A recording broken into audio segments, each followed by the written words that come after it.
गिरिडीह शहर की सड़कों पर रोज लगने वाले जाम से परेशान लोगों को राहत दिलाने के लिए गुरुवार को नगर निगम पूरी तैयारी के साथ मैदान में उतरा।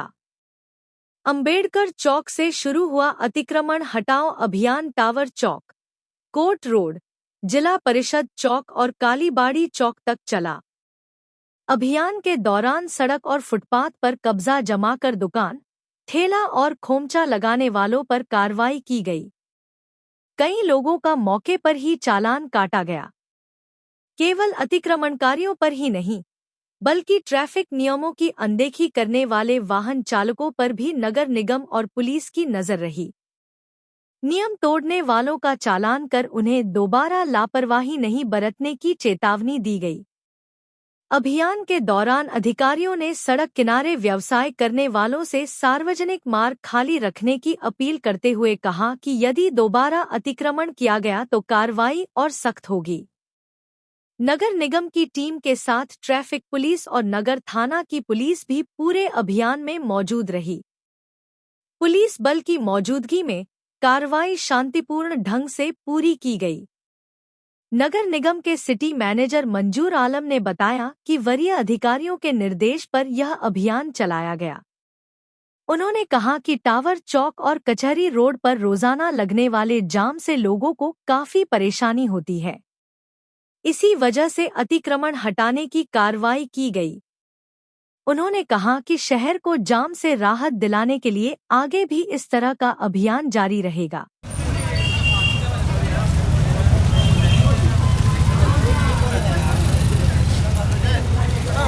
पूरा वीडियो बना रहा है ना।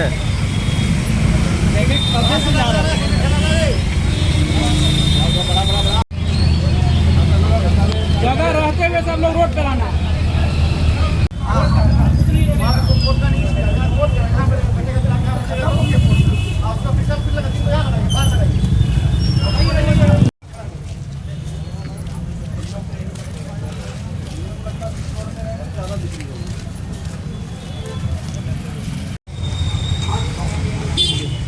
जी सर, कहाँ से कहाँ अतिक्रमण चलाया गया?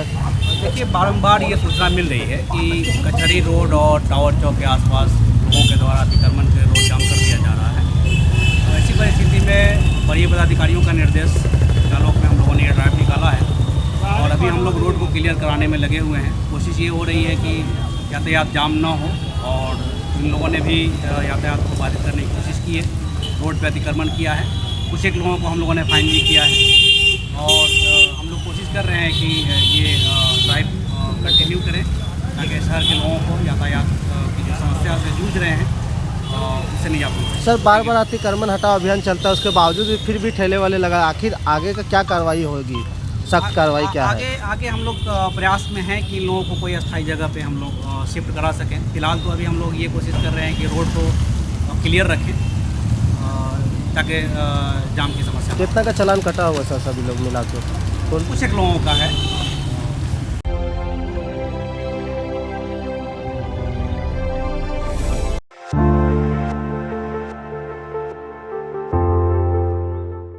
हिरोडीह थाना क्षेत्र के मंडरो गांव में गुरुवार को किराए के मकान में रह रही एक 30 वर्षीय महिला का शव फंदे से लटका मिलने से इलाके में सनसनी फैल गई। घटना की सूचना मिलते ही हिरोडीह थाना पुलिस मौके पर पहुंची और शव को कब्जे में लेकर पोस्टमार्टम के लिए सदर अस्पताल भेज दिया। पुलिस मामले की जांच में जुटी है। मृतका की पहचान जमुआ थाना क्षेत्र के एकतारा गांव निवासी परमेश्वर दास की पत्नी 30 वर्षीय आलता देवी के रूप में हुई है। बताया गया कि वह अपने 2 मासूम बच्चों के साथ मंडरों में किराए के मकान में रहती थी। परिवार के भरण पोषण में सहयोग के लिए वह सिलाई का काम करती थी, जबकि उसका पति रोजगार के सिलसिले में मुंबई में रहकर काम करता है। मृतका का मायका देवघर जिले के मधुपुर में बताया गया है। घटना की जानकारी मिलते ही आसपास के लोगों की भीड़ मौके पर जुट गई। सूचना पर पहुंची पुलिस ने आवश्यक कानूनी प्रक्रिया पूरी करते हुए शव को पोस्टमार्टम के लिए भेज दिया। पोस्टमार्टम रिपोर्ट आने के बाद मौत के कारणों की स्थिति और स्पष्ट हो सकेगी। हिरोडीह थाना प्रभारी महेश चंद्र ने बताया कि फिलहाल इस मामले में किसी भी पक्ष की ओर से लिखित आवेदन प्राप्त नहीं हुआ है। आवेदन मिलने के बाद नियमानुसार आगे की कार्रवाई की जाएगी। पुलिस सभी पहलुओं को ध्यान में रखकर मामले की जांच कर रही है।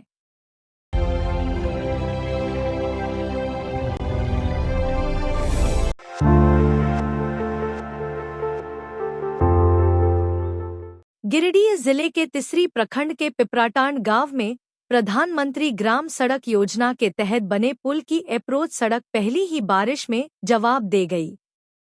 सड़क का बड़ा हिस्सा धंस गया, जबकि सुरक्षा के लिए बनाया गया गार्डवाल टूटकर खेत में जा गिरा।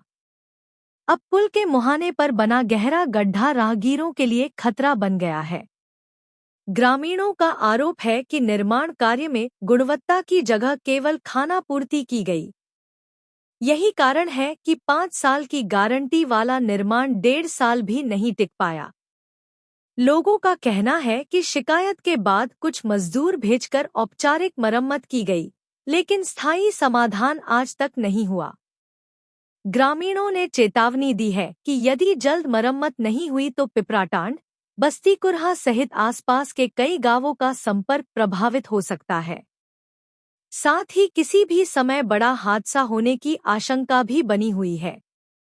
गौरतलब है कि इस पुल का शिलान्यास 14 जून 2023 को पूर्व मुख्यमंत्री एवं नेता प्रतिपक्ष बाबूलाल मरांडी ने किया था। उस दौरान उन्होंने अधिकारियों और संवेदक को गुणवत्ता से किसी भी तरह का समझौता नहीं करने की हिदायत दी थी। अब पहली ही बारिश में सड़क धंसने के बाद ग्रामीण निर्माण की गुणवत्ता पर गंभीर सवाल उठा रहे हैं। वहीं कार्यपालक अभियंता सुबोध कुमार ने बताया कि मामले की जानकारी मिली है। जल्द निरीक्षण कर क्षतिग्रस्त हिस्से की मरम्मत कराई जाएगी। एक साइड किया है, इधर पिचिंग इस साइड ने किया है।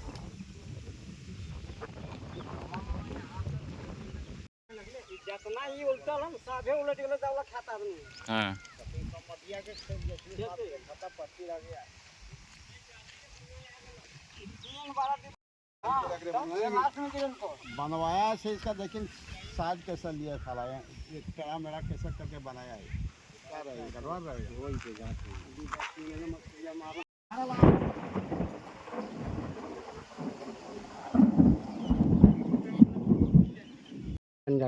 कब बना लली रोड पुल? बनला में 4 साल होला। 4 साल होला। ई डैमेज कब होला? डैमेज तो पौरेज भए गेल। हां, ओकर बाद ना बनले। बनबे 3-4 बार बनलई। हां, और आवल खाल ना मिलल तहां बस वो चल दोले वहां भेजोल। हां, आदिवासी ना आवल मछली मारलो बुची हमने देख देता जो मजा ली, तकर बाद बोल खाना पैसा नहीं मिलता हम लोग को, क्या करेंगे, तो चल जाले। काम नहीं करता नहीं, था। काम नहीं करता था। अब वह थोड़ा बहुत किया। हां, 3 बार आया तो उतना किया वो। अच्छा, वो गार्डवाल भी बीच में लगता है अधूरे छोड़ दिया है बीच उसके में। बाद उसी में 3 दिन लगा, 3 बार आया ना। 3 बार लगा 3 बार उसी में आया, 3 बार चला गया उन लोग, उलट गया उसी में ना, नीचे में खतवा में नहीं गार्डवाल गिर गया था। गिर गया, पड़ा था गार्डवाल, पूरा पड़ा था। अच्छा, तू क्या हुआ पड़ा हुआ उसका जो खड्डे में? वो जब वो पड़ने लगा ना, दीवार जब लिया तो उसके बाद वो जीपीसी लगाया, जीपीसी से उठा करके इधर उधर किया, वो खतवा में गिरा था पूरा। अच्छा, ये वही वाला है ना? हाँ, वो वाला देखिए ना, पूरा गिर गया था वो नीचे। और गिरने के बाद में फिर उसको सफेद करके तब 3 बार आदिवासी लोग आया, वहीं से भेजा और 3 बार छोड़ छोड़ के चला गया। खाने बोल नहीं मिलता, हम लोग क्या करें। खाली मिस्त्री आया था? हाँ, लेबर मिस्त्री? लेबर मिस्त्री बस, कोई अधिकारी नहीं आया? कुछ नहीं, कोई अधिकारी नहीं। कब बना था ये रोड और पुल? 3-3.5 साल हुआ है। और कब से ये डैमेज हुआ है? पिछले साल से डैमेज है। बनाने के लिए कोई नहीं आया? और जो फल कर रहे हैं सिंह, तुम कौन है? सिंह ठेकेदार ने क्या नाम है उसका बनाया था। अच्छा, भेजे में भेजबे करता है, आया तो भेजा तो नहीं तो गया, करके भाग गया। अच्छा, ये गार्डवाल भी आधे बना हुआ है? आधा बंद कर गए, भाग गया। कब बना था ये गार्डवाल? ये गार्डवाल बना था अगला बरसात में। मतलब 1 साल हुआ? हाँ, पूरा नहीं किया, भाग गया। तो फोन करते हैं, लेकिन वो आए ना रहा, कह रहे हैं भेजेंगे भेजेंगे, कहाँ भेजता है। अब इन साल का नहीं भेजेगा ना, ये रास्ता बंद हो जाएगा। ये देखिए पूरा फटना शुरू हो गया।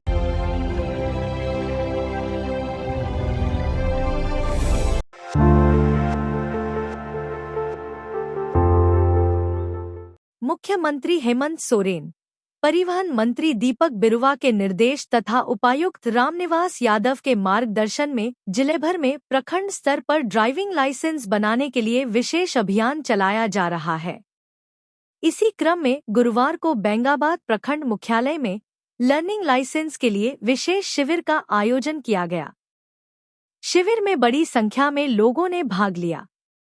कुल 173 आवेदकों ने लर्निंग लाइसेंस के लिए आवेदन किया, जिनमें दस्तावेजों की जांच और निर्धारित प्रक्रिया पूरी होने के बाद 139 पात्र आवेदकों को लर्निंग लाइसेंस जारी किया गया।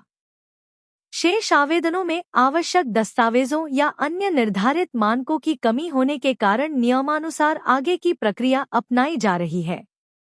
जिला परिवहन पदाधिकारी संतोष कुमार ने बताया कि इस विशेष अभियान का उद्देश्य ग्रामीण और दूरदराज के लोगों को प्रखंड स्तर पर ही ड्राइविंग लाइसेंस की सुविधा उपलब्ध कराना है, ताकि उन्हें जिला मुख्यालय का चक्कर नहीं लगाना पड़े। इससे लोगों के समय और पैसे दोनों की बचत हो रही है।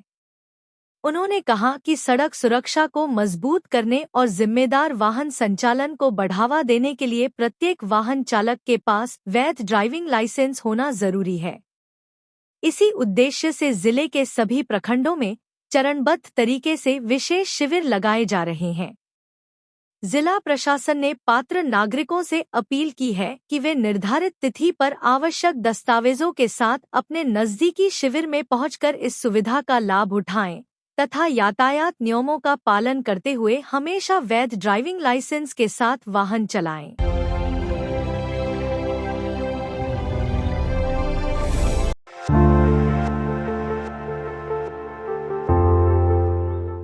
विशेष संक्षिप्त मतदाता पुनरीक्षण स2026 अभियान को लेकर गुरुवार को गिरिडीह प्रखंड के तेलोडीह पंचायत में 1 दिवसीय प्रशिक्षण शिविर आयोजित किया गया।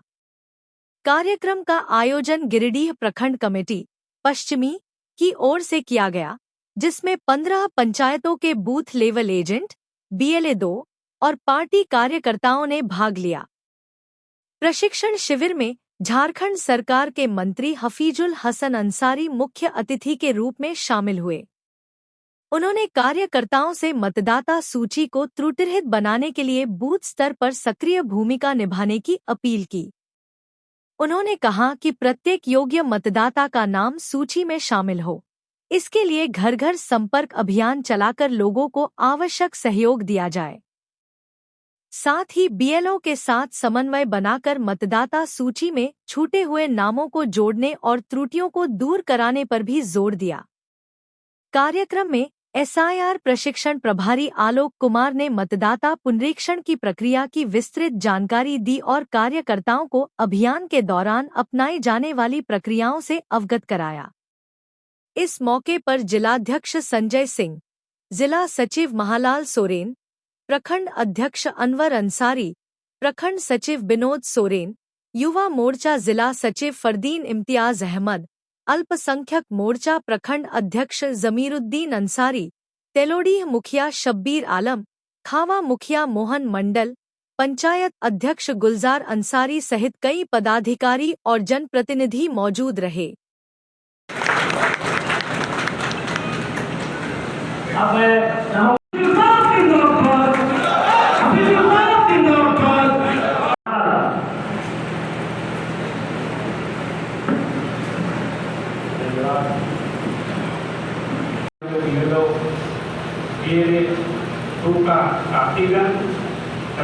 केंद्र सरकार द्वारा SIR के लिए बहुत सारे नियम कानून लगाए हैं।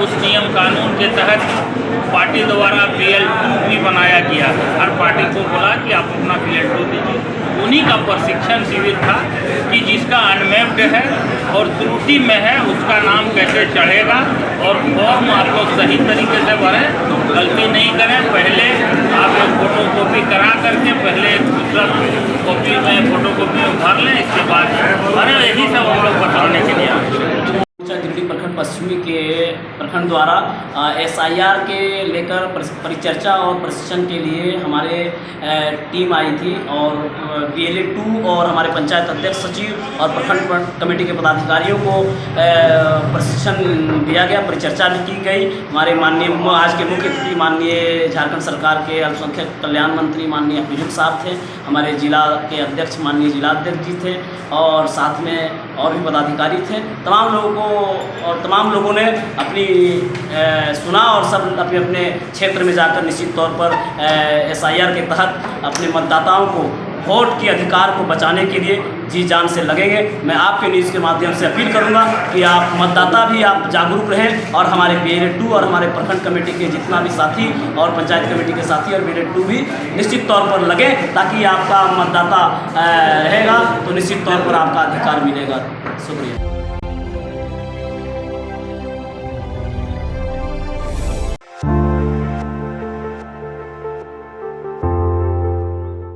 मुख्यमंत्री स्वास्थ्य सहायता योजना के प्रभावी संचालन को लेकर गुरुवार को उपायुक्त रामनिवास यादव की अध्यक्षता में समाहरणालय स्थित कार्यालय कक्ष में समीक्षा बैठक आयोजित की गई। बैठक में योजना के तहत प्राप्त आवेदनों की विस्तार से समीक्षा की गई और कुल 154 आवेदनों को स्वीकृति प्रदान की गई। बैठक के दौरान उपायुक्त ने जिला कल्याण पदाधिकारी से अनुसूचित जाति, अनुसूचित जनजाति एवं पिछड़ा वर्ग के पात्र लाभुकों को योजना का लाभ उपलब्ध कराने की प्रगति की जानकारी ली। जिला कल्याण पदाधिकारी ने बताया कि योजना के तहत अब तक 154 आवेदन प्राप्त हुए हैं, जिनकी समीक्षा के बाद सभी आवेदनों का अनुमोदन कर दिया गया। उपायुक्त ने निर्देश दिया कि जिले के दूरदराज और ग्रामीण क्षेत्रों में भी पात्र लोगों तक मुख्यमंत्री स्वास्थ्य सहायता योजना की जानकारी पहुंचे और अधिक से अधिक जरूरतमंदों को इसका लाभ मिल सके। उन्होंने अधिकारियों को प्रचार प्रसार बढ़ाने तथा योग्य लाभुकों की पहचान कर उन्हें योजना से जोड़ने के लिए आवश्यक कदम उठाने को कहा। बैठक में जिला कल्याण पदाधिकारी, विभिन्न विधानसभा क्षेत्रों के विधायक प्रतिनिधि, कल्याण विभाग के अधिकारी एवं अन्य संबंधित पदाधिकारी उपस्थित रहे।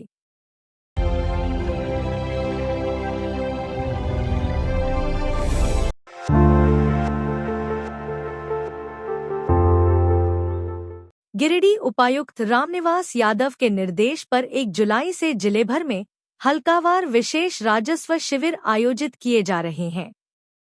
इन शिविरों में दाखिल खारिज, भूलगान, जमाबंदी सुधार, ऑनलाइन लगान रसीद, सीमांकन, भूमि विवाद सहित विभिन्न राजस्व मामलों का ऑन द स्पॉट निष्पादन करने का दावा किया गया है। इसी क्रम में गुरुवार को जमुआ प्रखंड के जीतपुर और सेनादोनी पंचायत भवन में विशेष राजस्व शिविर लगाया गया। हालांकि दोनों पंचायतों में अपेक्षित संख्या में ग्रामीण नहीं पहुंचे। जीतपुर पंचायत भवन में मुखिया बीरबल मंडल, अंचल कर्मचारी संदीप मोदी एवं अन्य जनप्रतिनिधि मौजूद रहे, लेकिन शिविर में लोगों की उपस्थिति काफी कम रही। मुखिया बीरबल मंडल ने कहा कि ग्रामीणों को शिविर की जानकारी दी गई थी, लेकिन पिछले राजस्व शिविरों में दिए गए कई आवेदनों का अब तक निष्पादन नहीं होने से लोगों का भरोसा कमजोर हुआ है। उनका कहना था कि जब पुराने मामलों का समाधान नहीं होता तो लोग नए शिविरों में आने से भी कतराने लगते हैं। सबसे पहले आप लोगों को बहुत धन्यवाद कि आप लोग आते हैं और पंचायत की जो भी समस्या है उस पर देख रेख और अपनी निगाह जमाए रहते हैं। जैसा कि आपके द्वारा बताया जा रहा है कि आज दिनांक 2/7/2026 को पंचायत सचिवालय जीतपुर में अंचल अधिकारी के द्वारा कैंप लगाया जाना था, जिसकी सूचना मुझे आज करीब 8:30-9 बजे के बीच में हमारे पंचायत के कर्मचारी महोदय संदीप मोदी के द्वारा दिया गया, जिसके कारण से हम सभी गांवों तक यह मैसेज नहीं पहुंचा पाए, जिसके कारण से लाभुक यहाँ नहीं आए हुए हैं। और आज से पहले 11/6/2026 को भी इस कैंप का आयोजन किया गया था, जिसमें से करीब हमारे पंचायत से 20-25 जन लोग आवेदन दिए थे। किसी का जमीन रसीद संबंधी समस्या था, किसी खाता प्लॉट समस्या लेकर था, इस संबंध में जैसे सीओ साहब का स्पष्ट निर्देश था कि जो भी छोटी समस्या है जैसे रसीद निर्गत करना, ऑनलाइन करना, ये सारी समस्या का त्वरित कार्रवाई की जाएगी। लेकिन जो आवेदन दिया गया है उनमें से ग्रामीण जनता के द्वारा बार बार शिकायत मुखिया जी के पास आता है कि मुखिया जी हमारे द्वारा जो आवेदन दिया गया है वो आवेदन का जो निष्पादन अभी तक नहीं हुआ है।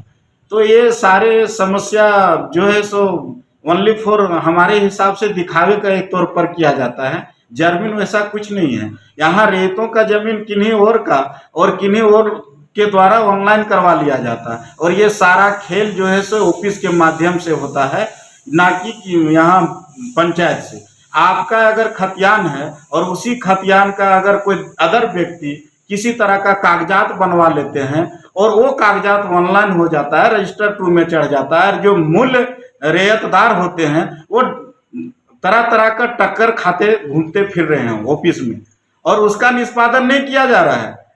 उसका अगर प्रशासन के पास भी वैसे लोग जाते हैं कि सर देखिए मेरा कागजात है, मेरे जमीन में कोई फर्जी कागजात बना लिए हैं और इस पर दावा दखल उनके द्वारा किया जा रहा है, हम मजदूर आदमी हैं, कमाने खाने वाले आदमी हैं, हम मोटी रकम का भुगतान नहीं कर सकते, इसलिए ना तो मेरा पेपर ऑनलाइन किया गया है और ना रजिस्टर 2 में चढ़ाया गया है। तो इन सभी मामलों का जांच सीओ, डीएसओ, डीसी ये सब करे और उन लोगों का निपटारा करे जो मुख्य रूप से इस पर दुखित हैं। वैसे लोगों का निपटारा होने के बाद ही यह समस्या और जो कैंप का आयोजन किया जा रहा है उसका फायदा लोगों को मिल सकता है, अन्यथा ये कुछ नहीं। वहीं सेनादोनी पंचायत भवन में भी कुछ ऐसा ही नजारा देखने को मिला। यहाँ मुखिया बालेश्वर यादव, अंचल कर्मचारी पप्पू साव एवं अन्य जनप्रतिनिधि मौजूद थे, लेकिन ग्रामीणों की संख्या अपेक्षाकृत कम रही। हालांकि मुखिया बालेश्वर यादव ने कहा कि लोग धीरे धीरे शिविर में पहुंच रहे हैं और राजस्व से जुड़े मामलों का समाधान सरल तरीके से किया जा रहा है। ग्राम पंचायत सेनादोनी में अंचल द्वारा कैंप लगा हुआ है, जिसका बहुत दिनों से रसीद रुका हुआ था, उसका ऑनलाइन रसीद कर रहा है, दाखिल खारिज नहीं हुआ, उसका पेपर जमा लिया जा रहा है। धन्यवाद।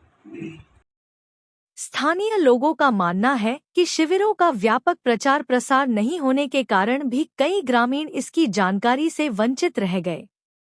ऐसे में सरकार की मंशा के अनुरूप राजस्व सेवाओं को घर घर तक पहुंचाने का उद्देश्य पूरी तरह सफल होता नहीं दिख रहा है।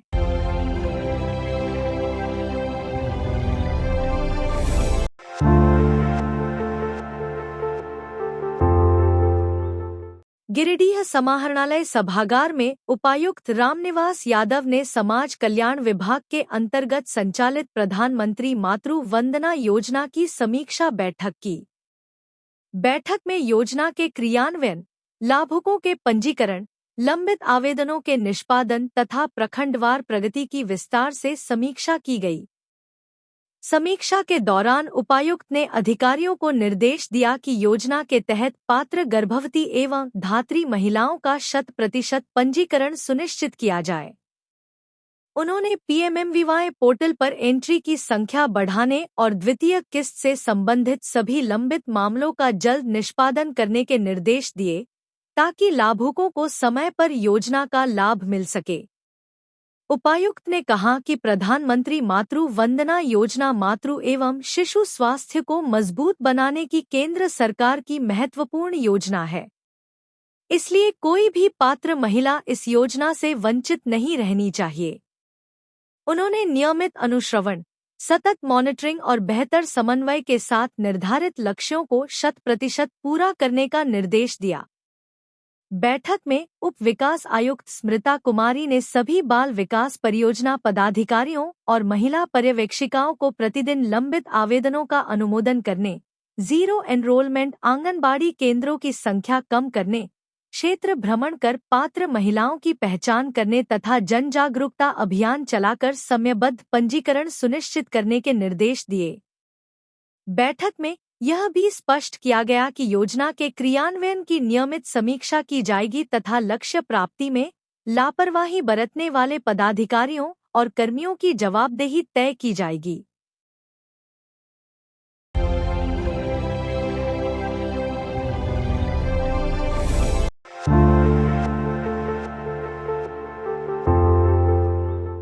Inner wheel club of sunshine Giridih ने नए सत्र 2026 से 27 की शुरुआत सेवा, स्वास्थ्य और पर्यावरण संरक्षण को समर्पित विभिन्न सामाजिक कार्यक्रमों के साथ की। क्लब की नवनियुक्त अध्यक्ष राखी झुनझुनवाला के नेतृत्व में आयोजित अभियान के तहत जरूरतमंदों के लिए कई जनहितकारी पहल की गई।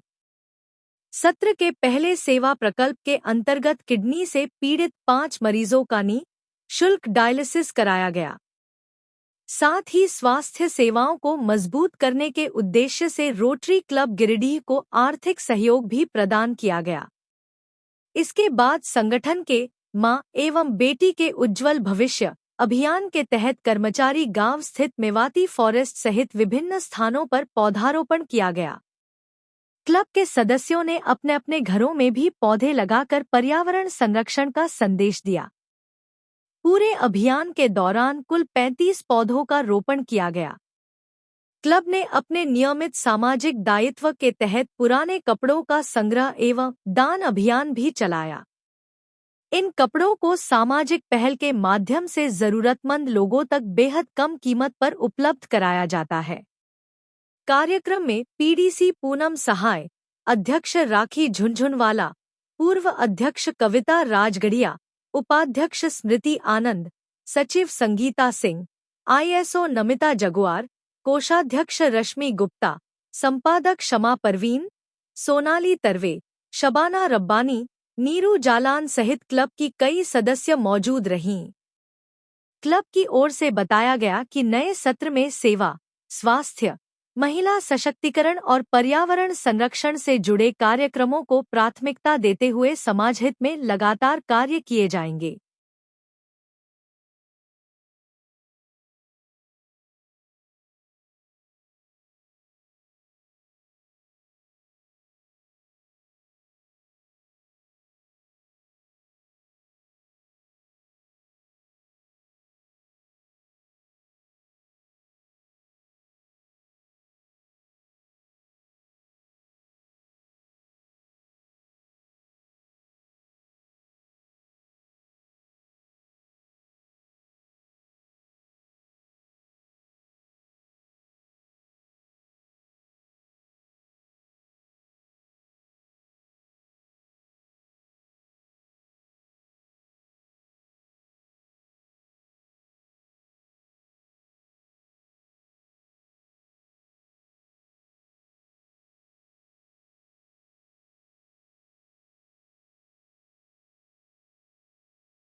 आज 1 जुलाई Inner Wheel club of Giridih sunshine का नया सत्र शुरू हुआ है।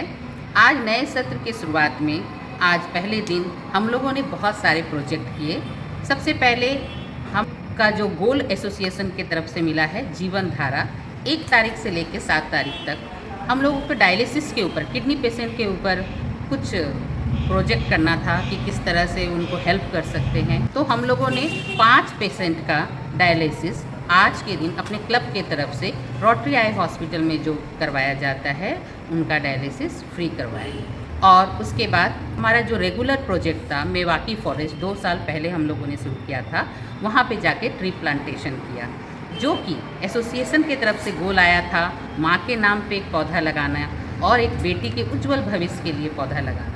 तो हम लोगों ने वहाँ इस तरह के लगभग 4 से 5 पौधे लगाए। जगह पे हमारा एक दुकान है, रेगुलर प्रोजेक्ट ही है, जिसमें हम लोग पुराने कपड़े को देते हैं और जो वहाँ के ज़रूरतमंद लोग हैं जो नए कपड़े नहीं खरीद सकते हैं, वो लोग बहुत ही कम दर पे वहाँ वे कपड़े खरीदते हैं। वो इनरव्हील वाटिका हमेशा ही वृक्षारोपण करके ही नए सत्र का शुरुआत करते हैं। तो हम लोगों ने अंत में वहाँ जाकर वृक्षारोपण किया। लगभग वहाँ 5 से 6 पेड़ लगाए और हमारे क्लब के मेंबर्स ने भी अपने माँ के नाम और बेटी के नाम ऐसे बहुत से संदेश देकर पौधे लगाए हैं, उनके भविष्य की उज्जवल कामना की।